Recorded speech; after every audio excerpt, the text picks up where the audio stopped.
Hi, my name is Lori, and right now I am the Belle of the Palsy. Yes, I have Bell's palsy. I woke up on Monday, and today is Sunday, and I woke up like this. And it was quite a scary event. And I decided to do a little research on everything, besides seeing my doctor in a panic.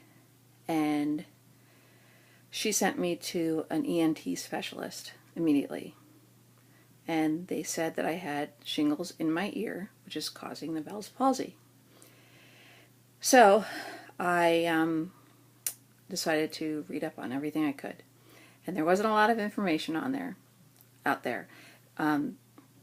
They meaning the internets, said that it could be caused by diabetes, which I don't have. It could be caused by damage to some nerve, which I don't really have any nerve damage. They said it could be to a compromised immune system, which I don't have. It ends up that I have shingles in my ear, or I developed shingles in my ear. And the Bell's palsy was like the precursor to like all the anger that's going on in my ear right now, which I'm not going to gross you out with that. But anyway, so in looking up Bell's palsy, they don't know what causes, first of all, they don't know what causes shingles. They said, stress, immune system, whatever. And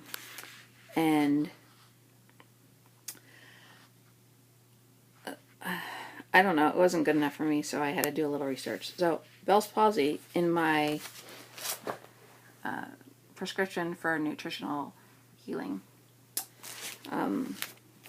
says that it is a rare disorder, and it is the result of damage to the 7th cranial nerve, and is characterized by weakness and paralysis of one side of the face, which I clearly have. Like I can't wink this eye or blink it. Like I can do this one, and this doesn't even close at night. Like I have to put something over it to sleep.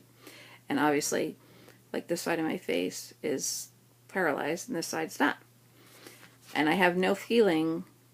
Like I don't have any feeling in my nose. My nose kind of goes that way, and I don't have any feeling in my mouth, which is kind of like. It's kind of like Novocaine all over my face. That's never gone away. So it says, currently 40,000 Americans develop Bell's palsy each year. That's a very small percentage. Although it can strike anyone at any age, pregnant women, which I'm not pregnant, thank God, and people who have diabetes, influenza, or a cold, or other respiratory ailment are particularly susceptible to this disorder. Sorry, I can't speak that well when you're only talking on one side of your mouth, which I have none. The facial paralysis usually leads to an inability to close the eye on the affected side, obviously. Other symptoms may include pain, tearing, drooling, hypersensitivity to sound, yes, in the affected ear, and even impairment in taste, yes. Many cases of Bell's palsy are believed to be caused by viruses, especially those in the herpes family, such as herpes simplex virus, which causes cold sores. Well, since I have shingles in my ear, it kind of all ties in together. And I can't hear out of this ear at all. Like I've totally, since last Monday, I've lost complete hearing out of this ear. Oh, it's just a ringing. This eye doesn't work. I have very poor vision in this eye, and obviously I don't have any taste or whatever on this side of my face, and my nose is actually kind of going that way too, which is, I don't know, cause for concern. But why am I telling you all this stuff? Well, because there's not a lot of information out there about it, and if you wake up one morning and this happens, like, don't panic. It really, it's been like, 7 days, 6 days, whatever. It is not a joyous occasion. It's very hard to deal with the public. I have a job where I have to interact with the public, and people look at you like they want to ask you what's wrong because they know you, like they've seen you, and then they just kind of look away, or they overcompensate and they think that, you know, well, there must be something wrong with this person since they can only speak out of the side of their mouth. So it's kind of awkward. But being a female, of course, like I can't put makeup on because I can't put mascara on this side because I can't clean it off because I can't close my eye. I don't know. It's just there's a lot of just weird stuff. But I figured I would just talk about it for, you know, just to put it out there and say, you know, it's a scary situation. It really is a scary situation. Because you wake up and you're like, you go to bed and you're normal, and you wake up and you're like,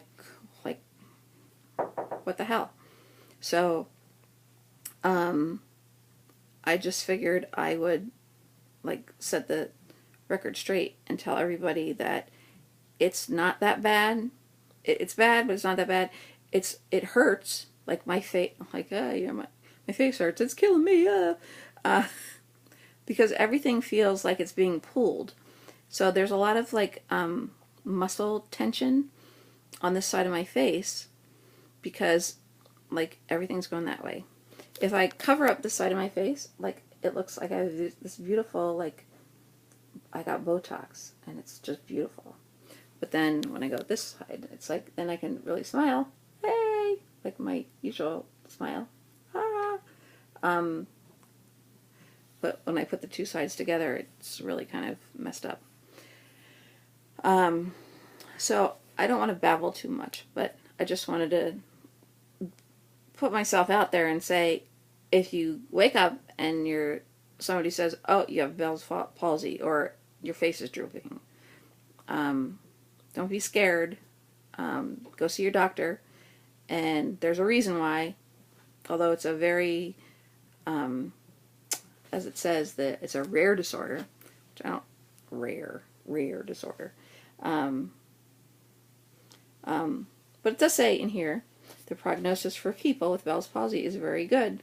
Although the condition is troublesome and even possibly alarming, which it was for me, for most the condition improves within 2 weeks, whether treated or not. About 80% enjoy a complete recovery within 3 months. There are some cases in which symptoms may last longer or never fully disappear, but these are the minority. Hopefully, I will not be in that minority.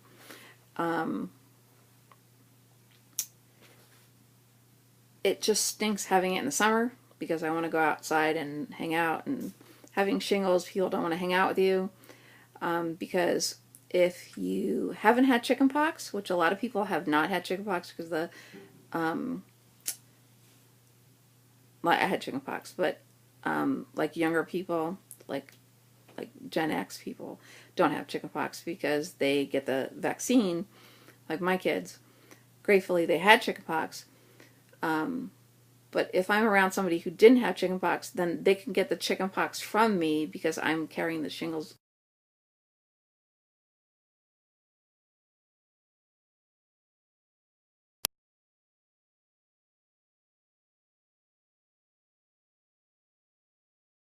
Can't give somebody shingles. So, I don't know, it's very confusing. But, hopefully it'll get better for me. I'm trying to see what else this book says, but whatever.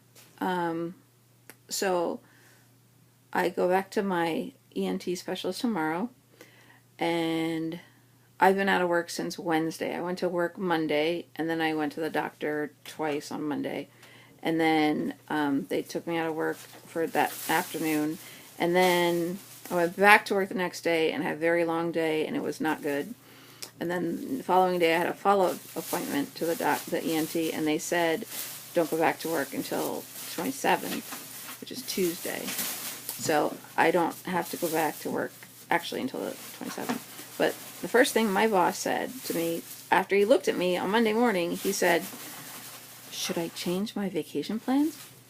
So hopefully you won't have a jackass boss like my boss. But them's breaks, you know. Anyway, thanks for listening, and hopefully this will get around to other people who wake up with this scary thing, and you know, I urge you to, if you have a good sense of humor like I do, look up the Family Guy episode where Peter goes to McBurger and he eats way too many McBurgers because he ends up looking like this. Anyway, peace out. Love you guys. Thanks for listening.